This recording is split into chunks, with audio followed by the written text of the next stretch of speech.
Assalamualaikum warahmatullahi wabarakatuh. Halo rekan-rekan profesional dan juga millennials. Bagaimana kabarnya? Senang sekali saya Pujo Rizaldi bisa kembali menjumpai Anda semuanya, tentunya di channel YouTube saya. Di episode saya kali ini yang akan mengangkat mengenai berdamai dengan diri sendiri. Sebelum saya membahas lebih panjang terkait mengenai materi saya, alangkah baiknya jika Anda terlebih dahulu untuk subscribe terlebih dahulu, dan juga jangan lupa nyalakan lonceng merahnya ya, lonceng tombol merahnya. Dan jangan lupa untuk like dan juga share ke rekan-rekan Anda jika diperlukan untuk materi ini, untuk bisa memotivasi dan juga meningkatkan kualitas kehidupan. Nah, rekan-rekan profesional, berbicara mengenai berdamai dengan diri sendiri. Nah, kita ketahui bahwasanya berdamai dengan diri sendiri tidak semudah kedengarannya. Seringkali Anda berharap atau berekspektasi terlalu tinggi, bahkan kepada diri sendiri secara pribadi. Berdamai dengan diri sendiri itu sama artinya dengan menerima diri Anda sepenuhnya, termasuk kesalahan-kesalahan yang telah Anda perbuat khususnya terhadap diri Anda secara personal. Menyayangi diri sendiri sangat penting untuk bisa menjaga kesehatan mental dan juga fisik yang sangat bermanfaat dalam menjaga pandangan positif atas hidup dan juga kejernihan berpikir dalam menghadapi segala tantangan yang ada.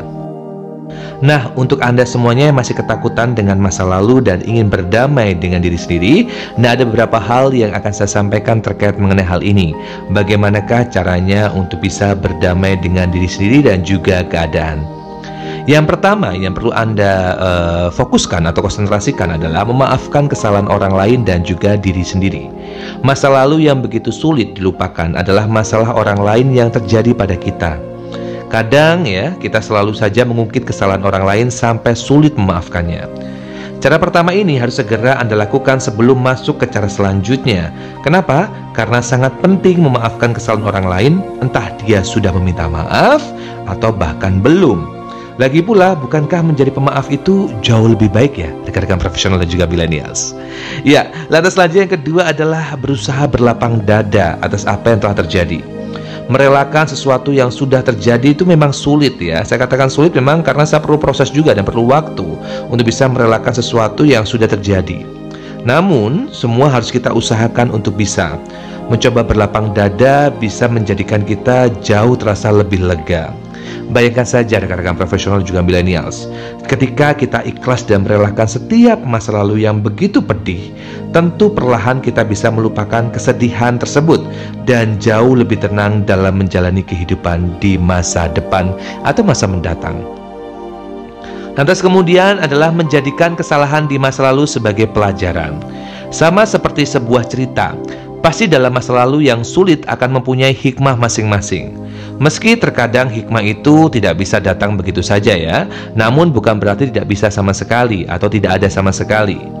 Hikmah itu sendiri bisa berupa motivasi yang nantinya akan memberikan kita banyak pelajaran di dalamnya. Entah itu tentang ketenangan hingga keikhlasan. Dan pastinya setiap masa lalu punya motivasi tersendiri. Saya ulang sekali lagi, pastinya setiap masa lalu punya motivasi tersendiri. Lantas kemudian adalah menyusun rencana untuk bisa mempersiapkan masa depan. Cara supaya untuk bisa berdamai dengan masa lalu yang berikutnya adalah menyusun sebuah rencana. Selain bisa berdamai, kita juga akan mempunyai banyak tujuan untuk bisa menjalani kehidupan. Rencana tersebut bisa ditulis dan juga dituangkan ke sebuah kertas atau bahkan catatan di ponsel kita. Mulai dari rencana yang sederhana hingga paling sulit diwujudkan. Itu semua tidak ada yang mustahil jika kita yakin dan berusaha memperjuangkannya. Tidak ketinggalan adalah berusaha menjadi orang yang lebih bersyukur. Saya ulang ya, berusaha menjadi orang yang lebih bersyukur. Nah, cara terakhir ini supaya Anda bisa lebih berdamai dengan masa lalu adalah dengan cara apa? Bersyukur. Karena dengan bersyukur, Anda akan jauh lebih tenang dalam menjalani kehidupan. Ketika kita memutuskan untuk menerima dan juga mencintai diri kita sendiri, segala macam hal baik mulai terjadi. Nah, selanjutnya kita akan membahas mengenai manfaat berdamai dengan diri sendiri. Apa saja? Yang pertama adalah memahami siapa kita dan mengetahui apa yang kita inginkan. Lantas yang kedua adalah mengetahui kekuatan dan juga kelemahan kita. Kenapa? Karena kita akan mengetahui lebih dalam apa sebenarnya kekuatan kita dan apa yang sebenarnya menjadi kelemahan kita. ya.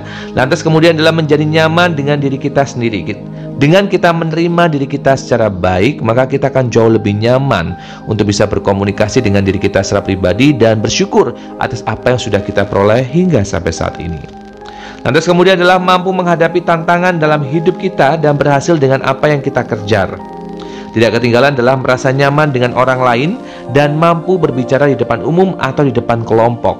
Terkadang pada saat kita berbicara di depan umum atau depan kelompok ya, kita merasa gagap, bingung, takut, insecure, begitu bahasa anak sekarang ya. Tapi dengan Anda berdamai dengan diri Anda, maka akan membuat Anda jauh lebih percaya diri dengan apa adanya diri Anda. Tidak ada lagi rasa malu atau takut pada saat Anda berjumpa dengan orang lain atau bahkan pada saat Anda berkomunikasi dengan orang lain. Ya, karena Anda tahu kelebihan dan juga kekurangan dalam diri Anda. Lantas kita juga bisa menghargai diri kita sendiri yang akan membuat orang lain juga ikut menghargai diri kita. Pada saat kita menyayangi diri kita, pada saat kita menghargai diri kita dengan cukup baik, maka itu akan berimpact atau berdampak kepada orang lain juga, di mana mereka juga akan menghargai dan menghormati diri kita. Secara tidak sadar akan mengurangi menghakimi orang lain, menerima bahkan berbelas kasih kepada orang lain. Dan tentunya tubuh akan jauh lebih sehat dan juga kuat. Karena 90% penyakit itu berawal dari pikiran kita. Pada saat kita bisa mengontrol emosi kita bisa berdamai dengan keadaan kita bisa menghilangkan rasa dendam dan bisa memaafkan orang lain, maka tubuh kita akan jauh lebih sehat dan juga lebih segar.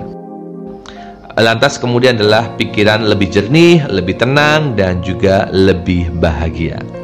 Bagi umat muslim, mencintai diri sendiri merupakan suatu kewajiban sebagai bentuk rasa syukur atas nikmat Allah Subhanahu wa Ta'ala. Ada masanya seseorang itu berada di titik terendah dan juga merasa segala sesuatu yang dilakukan semua salah serta tidak pernah sesuai dengan apa yang diharapkan. Semua tindakan yang direncanakan sering keluar dari jalur yang diinginkan.